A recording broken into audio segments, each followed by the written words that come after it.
অনেক অফিসে তোর কাজের চাপ কেমন রে? বেশি একটা না, এখন অফ সিজন তো ক্লায়েন্ট কম আসছে। ওহ, দ্যাটস গুড। আগামী শুক্রবার তোমরা কোনো প্ল্যান রেখো না? কেন মা, কোথাও ঘুরতে যাব? আরে না, গত সপ্তাহে আমার এক স্কুল জীবনের বন্ধুর সাথে 20 বছর পর দেখা। ও, আমরা তার বাসায় যাচ্ছি? জি না, পুরো কথাটাকে শেষ করতে দাও। সব সময় কথার মধ্যে নাক গলানো তার একটা বদ অভ্যেস। Sorry sorry. শোন না, গতকাল আমার ওই বন্ধুর বাসায় গিয়েছি।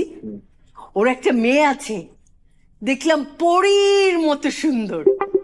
আমি আর দেরি করলাম না, মোবাইলটা ফাট করে বের করে দেখালাম যে দেখো আমার ছেলে কত সুন্দর। বাস, কথাবার্তা ফাইনাল। আগামী শুক্রবার তোদের দুইজনের এনগেজমেন্ট।